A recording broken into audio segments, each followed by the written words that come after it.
Bonjour et bienvenue à 500 nations. La colonisation de ce pays m'a toujours passionné. Elle a enflammé mon imagination et façonné ma vie personnelle et professionnelle. Mais je n'en savais que ce que l'école m'avait enseigné. Pour moi, l'histoire de ce continent avait débuté il y a 500 ans, quand Christophe Colomb a découvert le Nouveau Monde. Mais nous savons que c'est faux, que des hommes vivaient déjà ici. Alors pourquoi connaissons-nous si peu de ce passé, de l'histoire des hommes de cette Amérique du Nord, de notre histoire? La jugerions-nous indigne d'être rapportée, alors qu'on se souvient toujours de l'Antiquité grecque, romaine, égyptienne et chinoise? En vérité, notre histoire vaut d'être contée. Elle mérite d'être célébrée. Bien avant l'arrivée des premiers Européens, quelques 500 nations peuplaient déjà l'Amérique du Nord.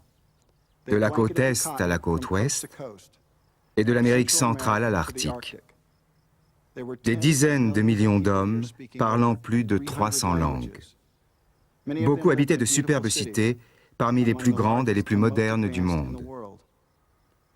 500 nations se proposent de vous raconter ces anciennes civilisations, comment elles vivaient et comment beaucoup ont survécu. Nous avons sollicité l'aide de centaines d'Indiens du continent tout entier, et vous en rencontrerez beaucoup au cours de notre série. Pour faire revivre ce passé, nous avons recherché dans les archives les images les plus anciennes et les plus authentiques. Des ouvrages et des manuscrits rares nous ont permis de retrouver les paroles mêmes des acteurs et témoins de l'histoire. Nos équipes ont sillonné l'Amérique du Nord pour filmer les lieux mêmes où se sont écrits les grands moments de l'histoire des Indiens. Nous vous ferons découvrir des joyaux de leur art, dans des musées américains et européens. Grâce à nos historiens et archéologues, assistés de spécialistes de l'image de synthèse, vous allez pouvoir pour la première fois évoluer dans les réalités virtuelles du monde des Indiens de jadis. Vous allez voir ce qui s'est passé. Mais ce n'est pas tout ce qui s'est passé, ce n'est pas toujours agréable. Nous ne pouvons rien changer, ni remonter le temps. Mais nous pouvons ouvrir les yeux et rendre aux Premières Nations de cette terre la place qui leur revient dans l'histoire du monde. C'est donc dans cet esprit que nous partons d'abord là où notre récit s'achèvera, dans les Grandes Plaines, à la fin du XIXe siècle.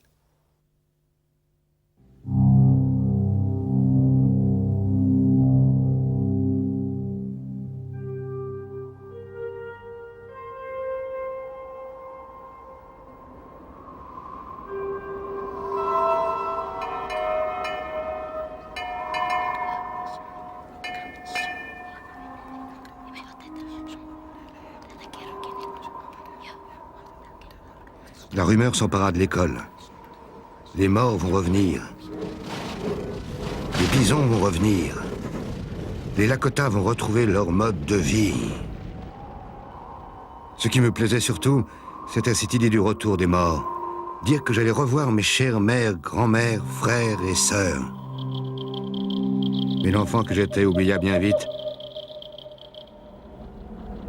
Jusqu'à cette nuit où, au dortoir, on m'a brutalement réveillé. « Lève-toi, habille-toi et descends sans faire de bruit. On s'en va. » m'a soufflé un garçon dans l'oreille. Et bientôt 50 d'entre nous, petits garçons de 8 à 10 ans, courions dans la nuit, par monts et par vaux. Je sais aujourd'hui qu'on a couru près de 50 kilomètres. Et là, à Porcupine Creek, des milliers de Lakota avaient établi leur camp.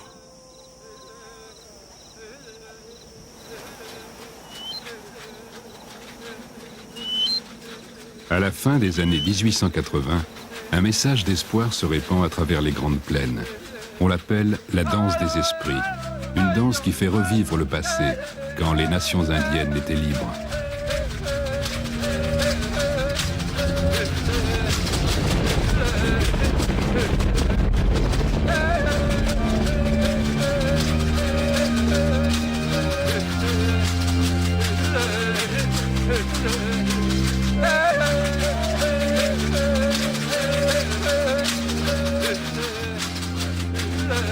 Ils dansaient sans relâche. Parfois épuisés, l'un d'eux s'écroulait inconscient et mourait sur place.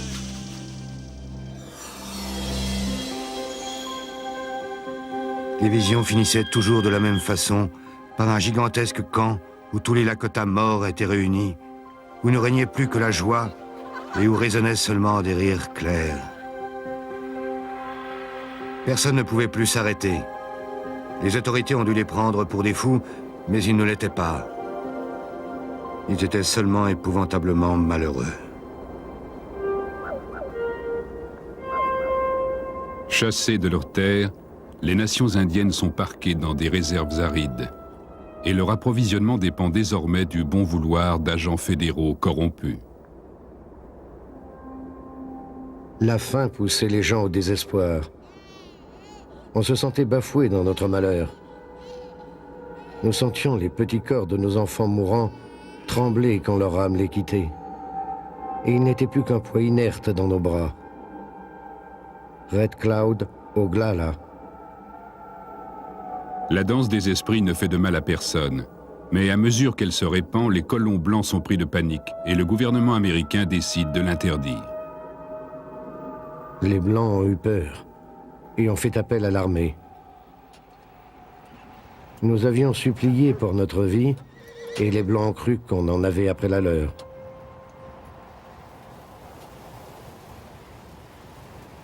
Peu après Noël de 1890, des Sioux Oquadjou, conduits par Bigfoot, leur chef, quittent la réserve de Cheyenne River dans le Dakota du Sud pour aller rencontrer Red Cloud, chef des Oglala, à Pine Ridge. Bigfoot est accompagné de 106 hommes et 252 femmes et enfants. Parmi ceux-ci, un jeune garçon, Dewey Beard, racontera plus tard ce qui s'est passé à ses enfants et petits-enfants. Comme grand-père, Dewey Beard était le dernier survivant, j'écoutais ce qu'il racontait. C'était triste et en même temps merveilleux, parce que ça faisait revivre l'histoire. Pour lui, si les soldats, si le gouvernement les avait laissés tranquilles, les Indiens auraient fini par regarder autour d'eux, auraient vu le monde changer, et le changement serait venu de l'intérieur des tribus. Bigfoot et les siens sont interceptés par le 7e de cavalerie. L'officier commandant trouve celui-ci emmitouflé dans des couvertures, se mourant de pneumonie au fond d'un chariot. On lui ordonne de camper au bord de Wounded Knee Creek. Le matin, ces hommes seront désarmés puis escortés jusqu'à Pine Ridge. Bigfoot les assure de ses intentions pacifiques et établit son campement. C'était un homme pacifique. Il disait toujours « Pensez aux anciens, aux enfants et aux femmes, et ne déclenchez pas les hostilités. » Au matin, après une longue nuit sans sommeil, il se retrouve cerné par les soldats. Les témoins Oquadjou raconteront la suite. Bigfoot malade s'est avancé avec un drapeau de paix au bout d'un bâton. Dewey Beard. Alors que les soldats les mettent en joue, ils déposent toutes leurs armes au pied du drapeau blanc que Bigfoot a planté devant sa tente. Les soldats fouillent tentes et chariots à la recherche des armes, confisquant jusqu'au matériel de cuisine et de couture.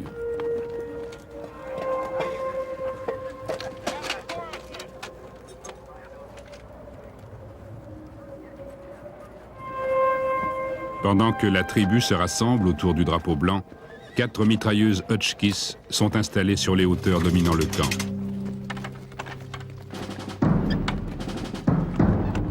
J'ai remarqué qu'ils amenaient des canons et une grande quantité de munitions. Ils nous ont encerclés comme du bétail.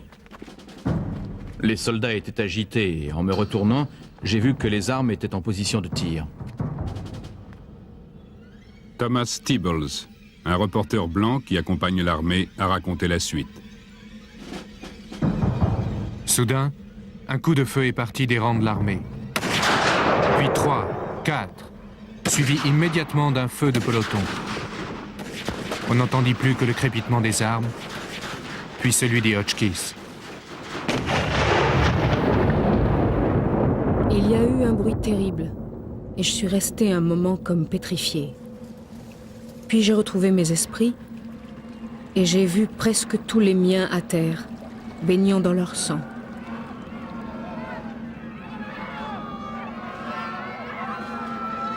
Mon père, ma mère, ma grand-mère, mon frère aîné et mon petit frère avaient tous été tués. Il a vu sa mère venir vers lui. Elle était blessée. Dewey, lui a-t-elle dit, ne t'arrête pas, continue. Moi, je vais mourir. Ce fut la dernière fois qu'il vit sa mère. Les femmes qui fuyaient avec leur bébé tombaient sous les balles, transpercées. Puis, lorsque la plupart furent tués, quelqu'un a crié aux rescapés et aux blessés de s'avancer, qu'il ne leur serait fait aucun mal. Les petits garçons sortirent de leur cachette et immédiatement, des soldats les entourèrent et les massacrèrent. American Horse, Oglala. Les tirs ont continué pendant 1 heure ou 2, jusqu'à ce qu'il n'y ait plus aucun signe de vie.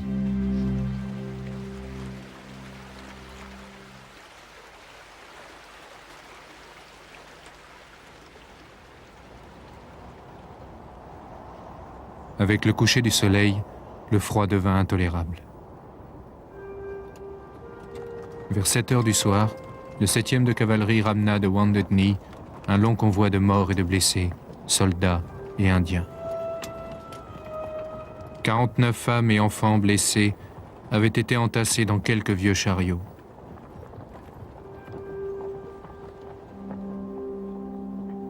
Les femmes et les enfants blessés sont transportés dans l'église de la réserve, où ils gisent, muets, à même le sol, tandis que sur la chaire, une bannière de Noël annonce « Paix sur la terre aux hommes de bonne volonté ».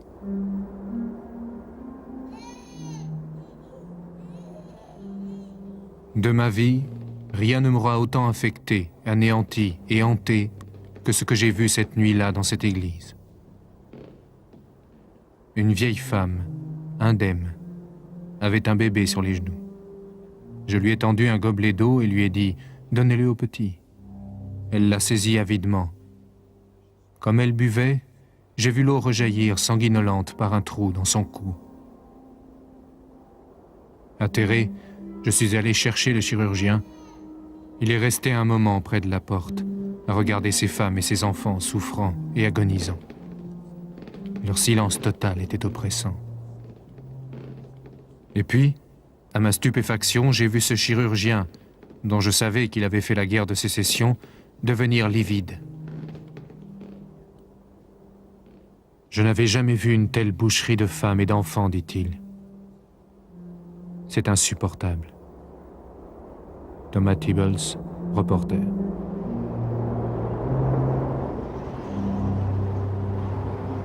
Pendant 3 jours, les corps gelés, dont celui de Bigfoot, restent là où ils sont tombés. Finalement, les soldats creusent une énorme tranchée sur les lieux mêmes du massacre. Alors qu'ils ramassent les corps, ils voient une couverture bouger. Au-dessous, ils découvrent une petite fille, serrée contre le cadavre de sa mère.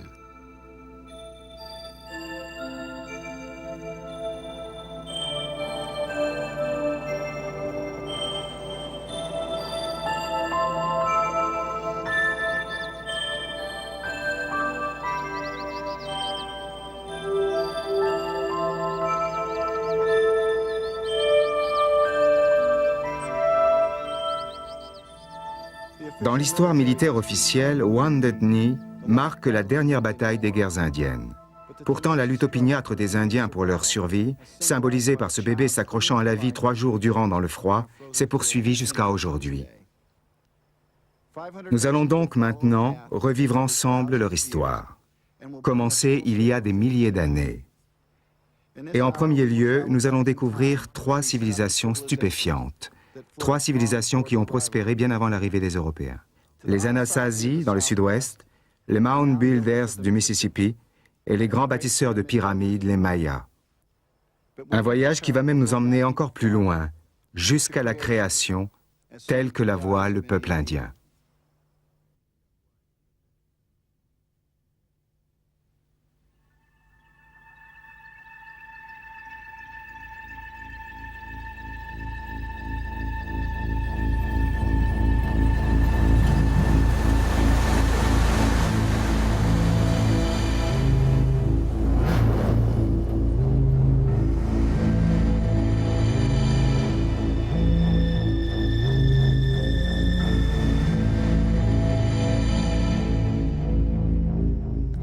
Quand la terre était encore jeune et peuplée de géants, une terrible maladie s'abattit sur eux. Tous moururent, sauf un jeune garçon. Un jour qu'il jouait, un serpent le mordit. L'enfant pleura et pleura. Son sang se répandit et il finit par mourir. De ses larmes naquirent nos lacs. De son sang naquit l'argile rouge. De son corps, nos montagnes. Et c'est ainsi que la terre est née. Taos Pueblo. Il était agréable ce monde qui venait de naître. Tout le long de notre grand-mère la terre s'étendait son manteau vert, et les senteurs qui s'en échappaient flattaient l'odorat. Winnebago. Dieu a créé le pays indien, et c'est alors que cette rivière s'est mise à couler. Puis Dieu a mis des poissons dans la rivière et des daims dans les montagnes. Ensuite, il a donné vie aux Indiens, et on s'est mis à marcher. Et dès qu'on a vu le gibier et le poisson, on a su qu'ils nous étaient destinés. À force et mon sang me viennent des poissons, des racines, des baies et du gibier. Ce n'est pas moi qui suis venu ici. C'est le Créateur qui m'a mis ici. Minainik Yakima. Selon l'Ancien Testament, Adam et Ève furent chassés du jardin de la création et plongés dans un monde cruel.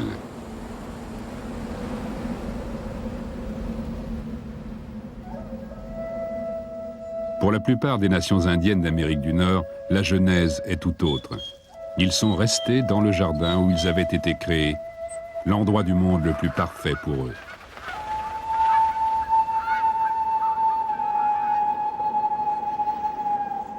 Le pays des Crows est un bon pays. Le Créateur l'a mis exactement là où il fallait. Quand on y est, tout va bien.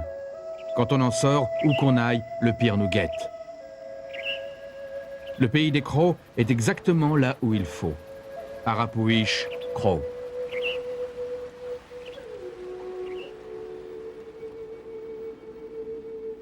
Et il y a une chanson en tout. Medex, Timshian.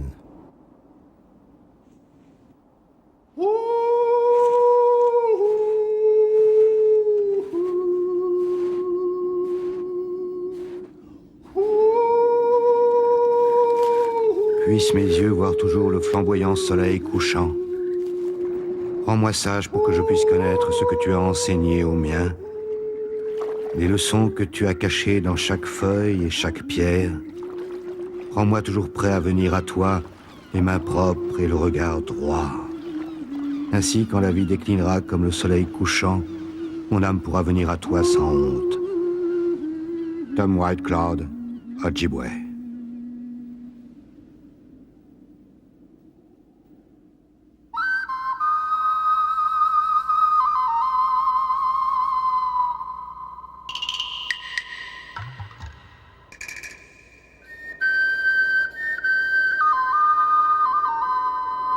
Pour un étranger, le désert du sud-ouest, brûlé par le soleil, est une terre dure et impitoyable, hostile à toute forme de vie.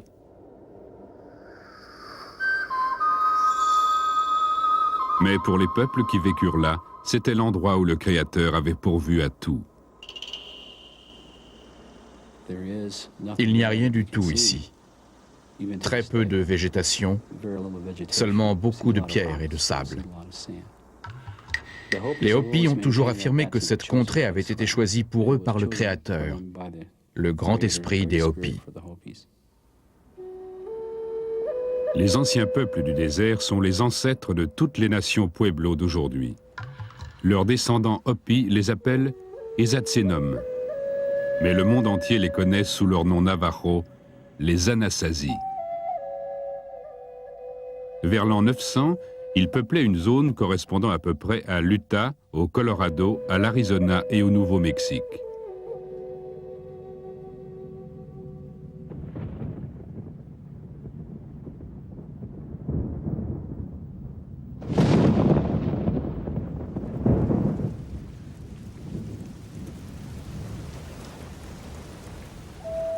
Les Anasazi vivaient en harmonie avec la nature. Ils avaient appris où trouver l'eau et comment la domestiquer. Des villages s'étaient unis pour construire barrages, réservoirs et canaux d'irrigation, transformant le désert en jardin de maïs et de courges. C'était un peuple intimement lié à sa terre, littéralement né de celle-ci.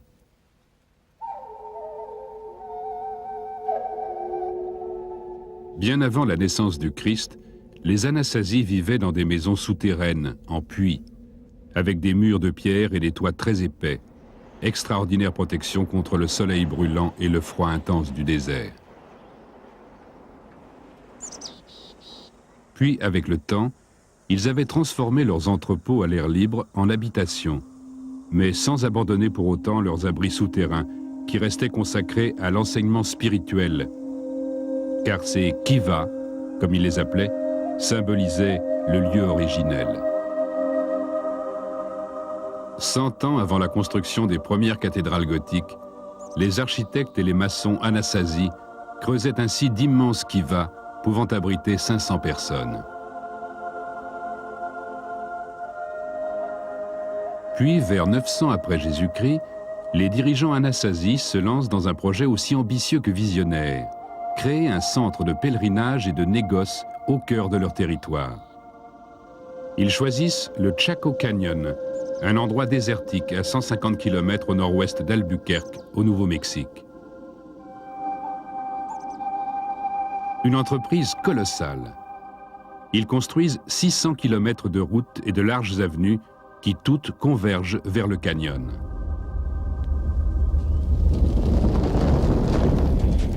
Ils mettent aussi en place un système de balisage, avec des feux pour communiquer par-delà l'immense désert et guider les voyageurs la nuit. Plus de 50 000 arbres sont coupés dans les montagnes voisines pour ériger les villes de Chaco Canyon. Des routes permettent d'acheminer commerçants, pèlerins et marchandises vers toutes ces villes. Parmi elles, la plus grande jamais bâtie par les Anasazi.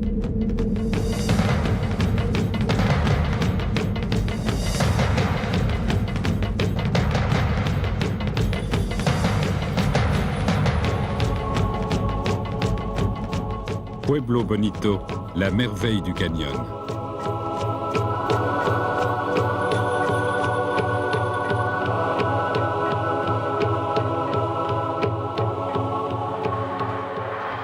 À son apogée, ces 800 pièces pouvaient accueillir plus de 1000 habitants. Certaines parties, surplombant la place centrale, atteignaient jusqu'à 5 étages. Cette place grouillait de vie. Les femmes rassemblaient le maïs blanchissant sur les toits et s'agenouillaient en rang pour le moudre. Les enfants jouaient. Les hommes, rentrés des champs, s'assemblaient pour parler.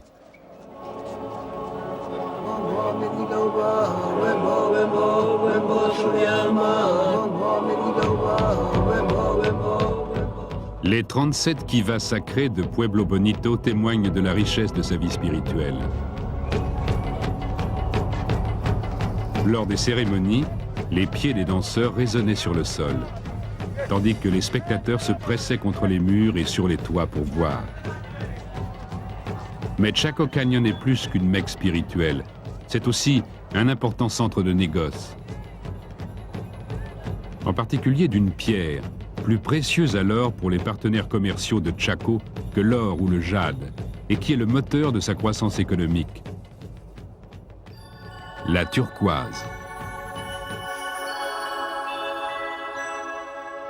Elle arrive ici brute, et les artisans de Pueblo Bonito la taillent pour en faire de petites plaques et des perles, qui partent ensuite vers le sud jusqu'au cœur du Mexique, où elles sont transformées en fantastiques œuvres d'art.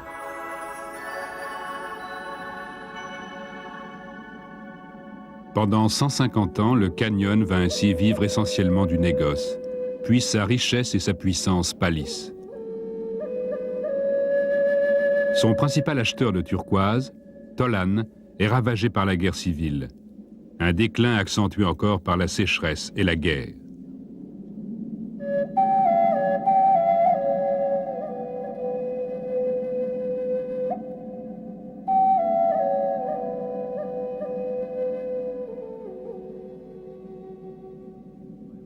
Vers 1150, la route de la turquoise qui traversait la Sierra mexicaine est abandonnée.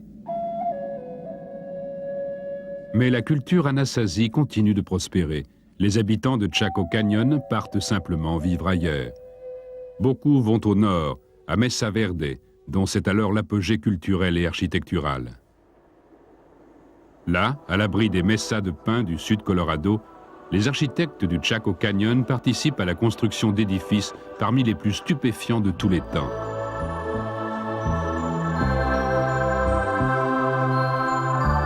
Le plus vaste d'entre eux est le Cliff Palace, qui n'a de palace que le nom, car ces belles maisons de pierre hébergent des familles ordinaires. La société anasazi est profondément égalitaire.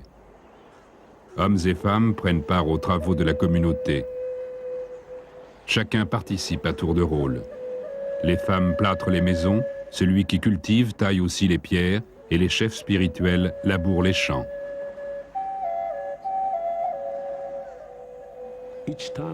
Chaque fois que je visite ces maisons d'autrefois, je me sens chez moi. Elles sont mes ancêtres depuis des siècles. Là-bas, je médite en contemplant leur demeure, et pendant quelques minutes, je revis.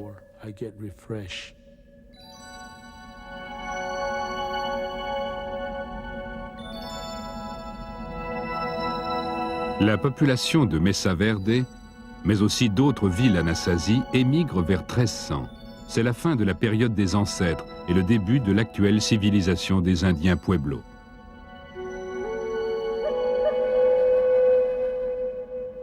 Les traditions qui se perpétuent aujourd'hui dans le sud-ouest américain, les coutumes, l'architecture, la religion, sont le produit d'un héritage millénaire.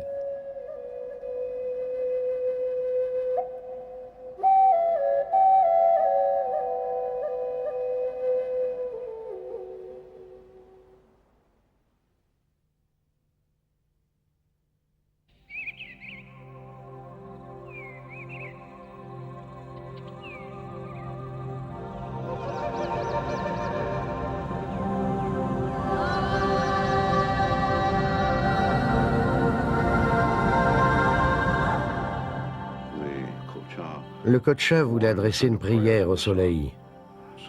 Il fit appel à son ami l'ours qui lui dit « Ta requête m'honore, mais je ne peux atteindre que le faîte de l'arbre le plus haut. Mais l'aigle pourra t'aider. Appelons l'aigle. » On appela donc l'aigle qui dit « Oui, je peux essayer. » Et il monta, monta, monta jusqu'au soleil et lui remit la prière. Le soleil en fut si heureux qu'il dit « Donne-moi une de tes plumes. » L'aigle arracha une plume de sa queue et la donna au soleil. Et le soleil donna un baiser à la plume. Et c'est pour cela que les plumes d'aigle sont noires à leur extrémité, à cause de la brûlure du soleil. « Ramène la plume, dit le soleil. Ce sera à tout jamais le signe de reconnaissance de mon peuple préféré. »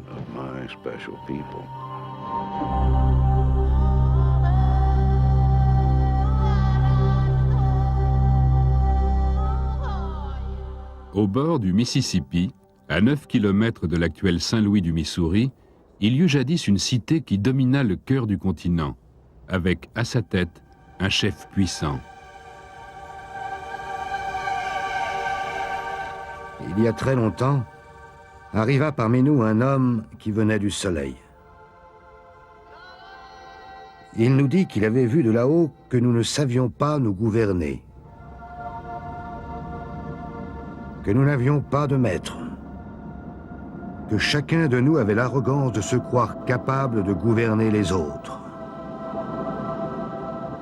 alors qu'il ne savait même pas se gouverner lui-même.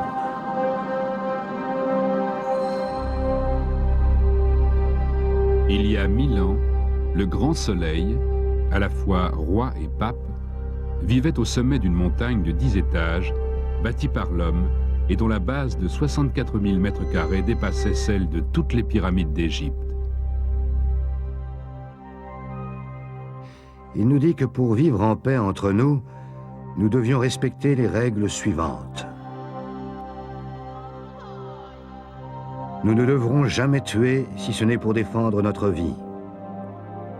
Nous ne devrons jamais connaître une autre femme que la nôtre. Nous ne devrons jamais prendre quelque chose qui appartienne à un autre. Nous ne devons jamais ni mentir, ni nous enivrer. Nous ne serons pas avares. Nous donnerons généreusement et avec joie et partagerons notre subsistance avec ceux qui en ont besoin.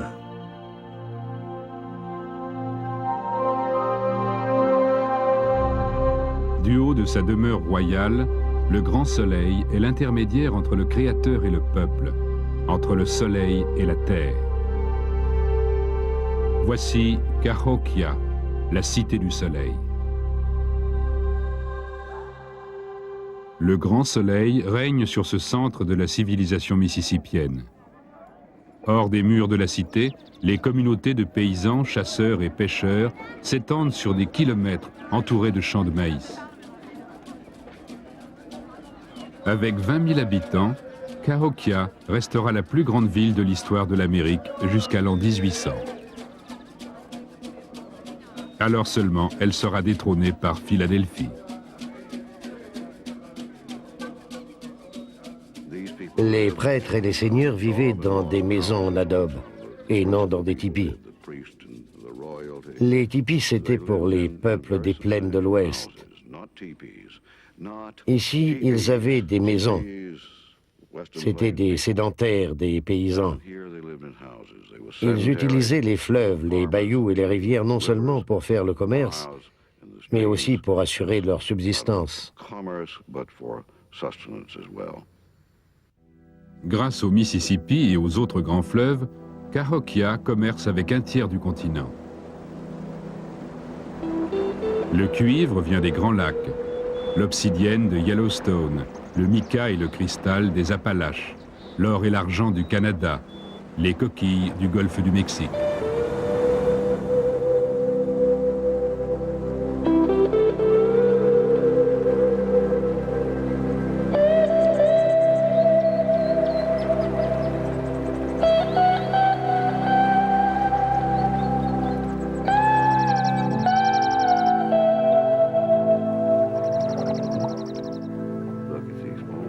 Regardez ces vieux chênes, témoins de tant de scènes. Des Indiens superbement vêtus descendaient le bayou en canoë et saluaient les gens qui se tenaient ici même et s'amusaient. Oui, ils s'amusaient. Les Indiens ont toujours su profiter de la vie. On préparait un festin, les femmes s'occupaient du maïs et faisaient rôtir un daim. Les gens apportaient des cadeaux. On ne vient jamais dans une maison indienne les mains vides. C'est une coutume aussi vieille que le soleil.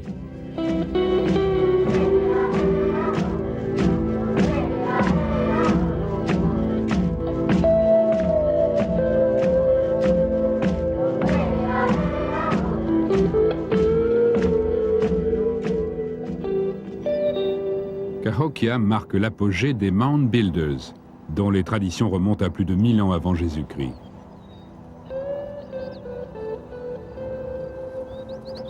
Il y a des milliers de tumulus des Grands Lacs au golfe du Mexique. Un tumulus funéraire de la vallée de l'Ohio avait en moyenne 3 étages, ce qui représentait 200 000 heures de travail, soit 100 hommes charriant de la terre pendant 1 an. Mais aucun ne peut rivaliser avec celui qui se trouve à 75 km à l'est de Cincinnati, le tumulus du grand serpent. Un gigantesque serpent mesurant plus de 400 mètres de long. Ce sont là les traces les plus visibles des Mound Builders. Mais les plus belles sont leurs petits objets.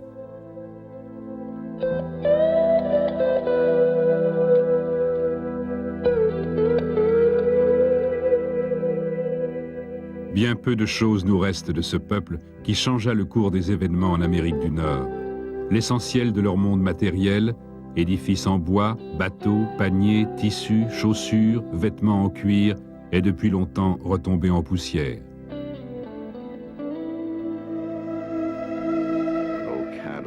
Un de mes vieux parents raconte que j'allais dehors et que je levais les mains pour la bénédiction du soleil. Maintenant, je ne le fais plus, car il nous traite d'adorateurs du soleil. Ce n'est pas le soleil que nous adorions, c'est la force au-delà, le pouvoir qui est derrière.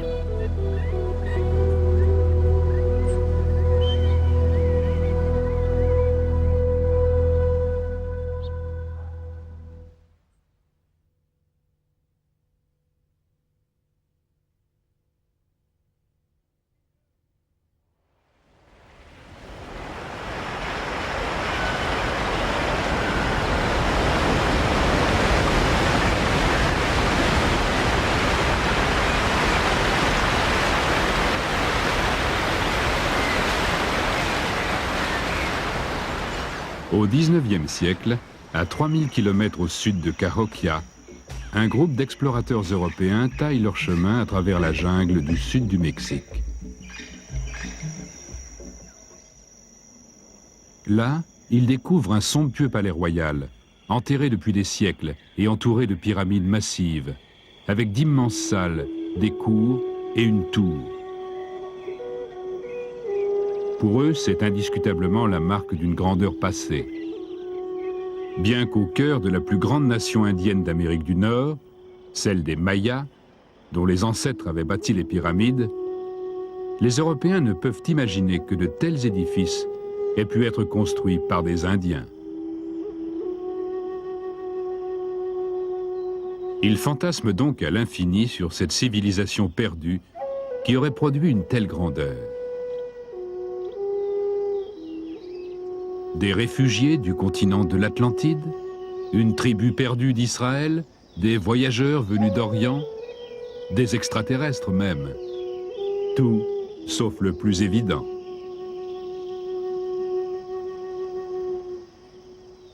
En 1949, un archéologue mexicain arrive à son tour sur ce site extraordinaire, connu aujourd'hui sous le nom de Palenque.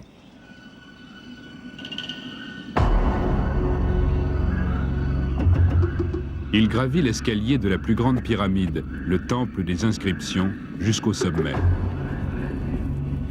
Et là, il remarque des trous dans le sol. Il soulève les dalles et découvre un couloir bouché par des moellons menant au cœur de la pyramide. Il faudra 3 ans de travaux pour le dégager.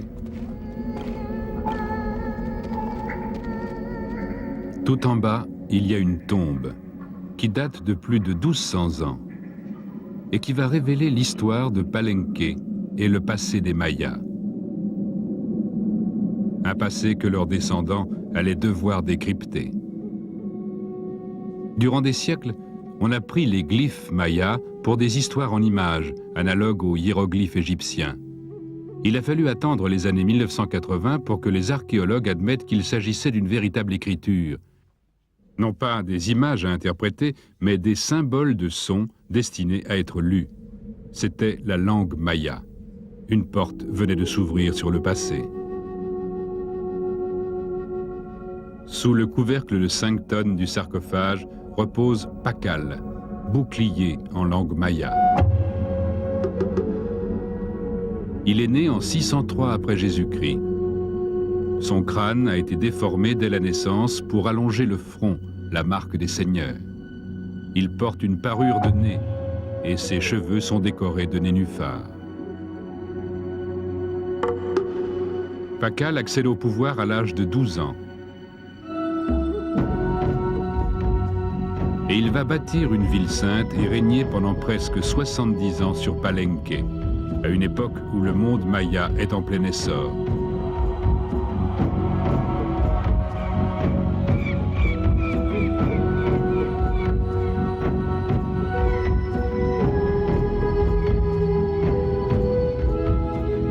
Avec l'expansion maya, plus de 60 cités-États voient le jour et prospèrent grâce à leur riche société agricole.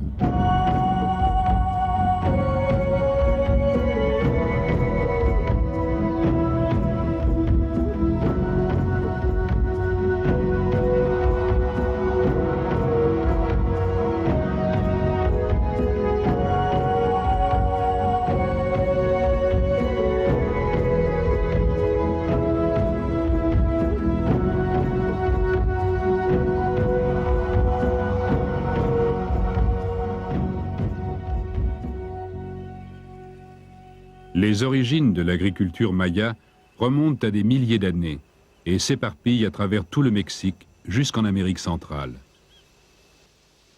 Et maintenant, amis et frères, écoutez ces mots qui font rêver.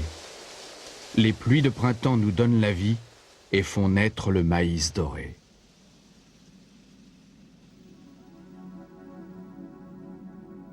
À l'époque du Christ, la région compte des millions d'habitants et l'agriculture permet aux populations de se sédentariser et de croître.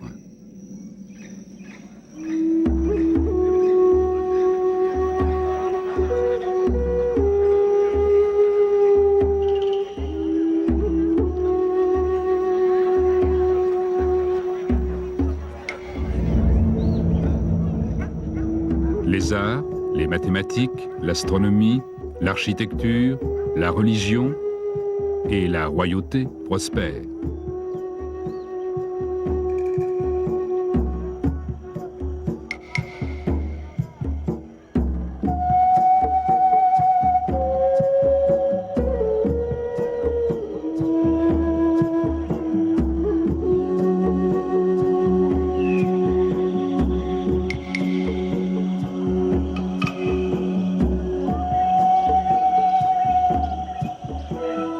Au milieu du 8e siècle, rien qu'à Palenque, les fils de Pacal règnent sur plus de 200 000 Mayas qui vivent dans des communautés de paysans, tisserands, tailleurs de pierre et plumassiers.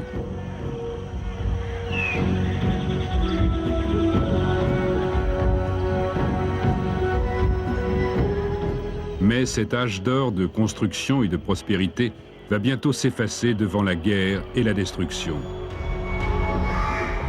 Pour des raisons encore inconnues, le monde maya se déchire. Les agriculteurs se font soldats.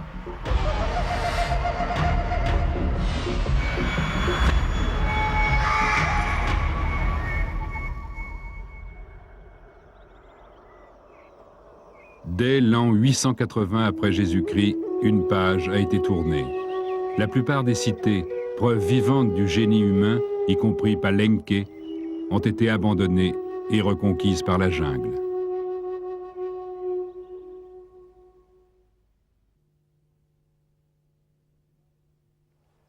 Le prochain épisode de 500 Nations vous réamènera au Mexique, où vous revivrez la montée du plus puissant empire militaire de l'histoire de l'Amérique du Nord, celui des Aztèques.